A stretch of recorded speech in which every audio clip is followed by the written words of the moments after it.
Hello everyone, Sally here and welcome back to another Bedrock Edition tutorial. Today I'll be showing you how to build a bunch of different small redstone contraptions that you didn't know you needed in your Minecraft worlds. These are small but very convenient builds and they really help with the quality of life in your Minecraft world, making things less stressful, more convenient, and overall just nicer in general. These are small little things that you probably haven't thought about building before, but once you start building them and once you start using them in your worlds, you will never go back to not using them. Seriously, they're just that nice, small, easy to build, and convenient to have around. Our first micro build is an elytra launcher. Well, actually, 3 different ways of building an elytra launcher. Now you might be thinking, why do you need an elytra launcher? It's super easy to take off, but if you play on a multiplayer world or a laggy server or realm, or if you just play on a mobile device, you will know how difficult it can be to take off with your elytra. It is not necessarily the most easiest thing in the world. Our first design is dead simple, and I really like this one because it uses the Riptide Tridents. Now this one just has an observer with a pressure plate on its face, and that powers a water dispenser, and that can go into just an air block, as you can see there, or you can have it going into a slab if you don't like the look of the dispenser. This one is also incredibly easy to use. You can hide it away just about anywhere. Of course, I have it slightly up off the ground so that we can see the redstone, but if we step on this thing, we can use the Riptide. Bam, we're off in the air. We can use our rockets and fly anywhere we want. It gives you a lot of airtime, and it is a really convenient build. You can put a bunch of these around the area, that way you can take off from just about anywhere and not have any issues. Our second build is one that you've likely seen all over the internet. It's a pretty standard build, and I would not recommend building this. If you need an elytra launcher, chances are you got some lag, and these kinds of slime block launchers are not really reliable on laggy worlds where your connection will be bad. As you can see, in single player, it can work perfectly fine, but you do have to run in order to use it. Now, if you're playing on a server or a realm, chances are you won't be able to use it because of lag.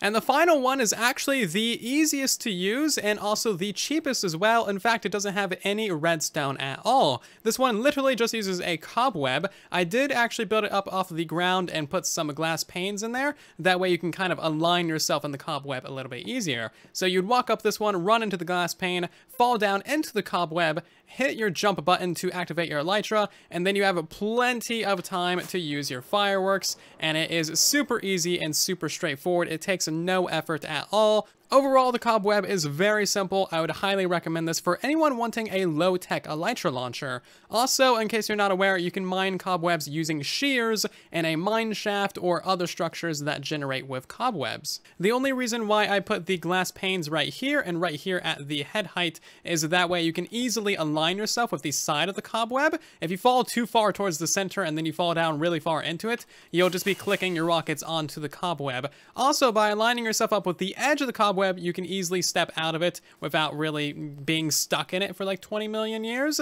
So that is how you would ideally build yourself a cobweb elytra launcher, and hopefully you don't have too many issues with it. Cobwebs are actually extremely convenient for this kind of cause. By the way, this tutorial is part of my advent calendar for December of 2020, so every single day in December I'm releasing a brand new tutorial on the channel, some sort of farm contraption or redstone device for you guys to build in your worlds. If you do end up enjoying any of the builds in this video, then of course make sure to leave a like on the video. It helps support the channel and the video a ton, of course. And if you're new here and you want to see a lot more tutorials on the channel or check out the previous tutorials, then of course maybe consider subscribing so you don't miss any. Our next convenient redstone contraption comes to us from the Nether, my homeland. Also, yes, we celebrate the holidays down here. We might not get snow, but we still have traditions, okay?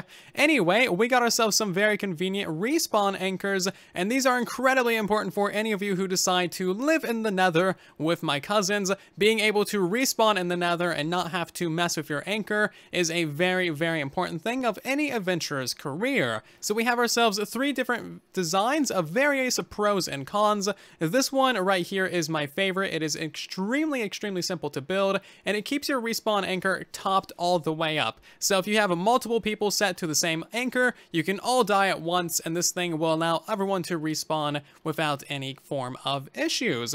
This will also, of course, tell you when you're out of glowstone as well. If you somehow go through 9 stacks of glowstone, you should probably reconsider living in the Nether. So how you'll know that the system is out of glowstone is it will stop refilling, and you'll notice that it only has 3, 2, or 1 charges left, and that tells you that you need to refill it with some glowstone before you keep going on your adventures. As you can see, it now only has 3, and that's because the dispenser is out of glowstone. Of course, under normal conditions, if we fill this thing up, then it will be totally normal. Anyway, we can go ahead and jump off a cliff again, and then die on some magma, and then we will see the system work perfectly fine. As you can see, it refilled it, and it keeps the system topped up as long as you have glowstone.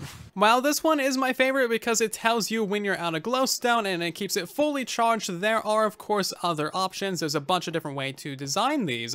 So this one has an observer facing upwards towards a comparator. Comparator reads the signal, and then of course whenever this gets completely empty, that's going to refill it with 2 additional charges. So if we go ahead and respawn on this thing, you'll see that it will use 1 charge, of course, or it'll just put us in the overworld. And why is my head broken? Oh, okay. It's just, we're gonna blame that on Bedrock. So as you can see, whenever we die, when we are respawned at this anchor, it's gonna use, of course, 1 charge, and that'll take us down to 1. We have to die again, and then the system is gonna refill it with another 2 charges. As you can see, there is now at half capacity. So it does kind of work, although it could catch you by surprise if you run out of glowstone, because this system doesn't really tell you. There's also another way of doing it, of course, where you have a comparator powering a redstone dust and then a redstone torch. This one is very dangerous, and you got to keep an eye on your glowstone level, because this only keeps a single charge in the respawn anchor. So if we die on this one, then we'll see that it of course gets emptied and then refilled. So you gotta be careful about this one. You will not know when you run out of glowstone, and that is why I would highly recommend the first version over here. It is so simple, it's basically as cheap, and it's way more reliable. Next up, we got something for you builders out there that like to create wonderful things in your worlds. This is gonna be a smooth stone smelter for all of your building needs. Basically, you can throw in cobblestone or stone and automatically get yourself back out some smooth stone, which you can then turn into smooth stone slabs. This used to be like the block in Minecraft, but now you have to smelt it in order to get it, and you can't just craft it, unlike ye olden days. So it's kind of fallen out of popularity, but it's still a very nice neutral block to use in all of your builds. I got a couple of different systems to show you, and all of these are intended to smelt cobblestone down into the smooth stone. Of course, if you just want to turn stone into smooth stone, use literally any furnace array on the planet. But if you want to use a cobblestone into smooth stone, then you'll need 2 furnaces. So at the top, you can go ahead and put in your cobblestone. That'll go into the first furnace, smelt down into stone, go into the second furnace, and then smelt down into smooth stone, and go into your output chest. So this is basically the most simple and basic you can get it. It is 3 hoppers for 2 furnaces. It's really dead simple. However, if you want to put stone into this system, you're going to have to put it directly into the hoppers, and of course that's going to fill up really quickly, and then it's going to back up the system above too. And also, you'll have to manually refill your furnaces with fuel as well, because there's no automatic input. And that is where this design comes in. It is 6 hoppers for 2 furnaces, and this is actually 2 sections combined. So if you want to, you can just build like half of this, and that's pretty fine as well. But as you can see, we got the output down below, we got the stone input in the middle, and then the cobblestone input in the top of the build. And then of course we got fuel inputs on either side for both of the furnaces. And as you can see, it does get a little bit big, but if you want a lot of smooth stone, this could be a pretty simple and easy thing to throw together and just have this running constantly. If you want to build a lot of these, then you can build a 1-wide tileable version like this design right here. As you can see, we got the cobble input, the stone input, smooth stone output, and then of course a fuel input for both of the furnaces. Now, of course, you can open the bottom furnace right here and take items out for the experience. And you can also open up the middle furnace as well from the backside if you reach past that hopper, and then you can take items out of here to get the experience too. Overall, it's a pretty simple and straightforward little build. If you're not interested in smoothstone, may I introduce you to the very basic auto smelter. You throw the things that you want to smelt into the top chest, they go into the furnaces, and then whatever they smelt into will go into the bottom chest. This is a very easy thing to build. It has been around for absolutely ages. You've probably seen this many times, but it's a very simple system to build. Moving on to something for those of you who love potions, we have an automatic bottle filler. This is something I just did a tutorial on a couple weeks ago, but hear me out. filling up bottles is a very tiresome task, and you probably have just gotten used to doing this in your Minecraft worlds. You go up to a water source, you click on it with some bottles furiously, and then you fill up a chest with all those bottles. This is way too manual, and trust me, it is so worth your time to build a very, very simple bottle filler. All you do is you put in yourself some empty bottles, and then you can go ahead and take some of the filled bottles out of the chest anytime you like. It'll automatically refill this chest with filled water bottles, and it is so convenient. You can hook this up directly into your potion brewers. That way you literally never need to touch a bottle. You put in empty bottles, you take out potions. It is so nice. Seriously, I actually love these things for how simple they are. You should build this if you have a potion brewer. As I mentioned, I already made a tutorial for this as part of the advent calendar. You can find a link to that tutorial in the iCards in the upper right, and of course down in the description as well.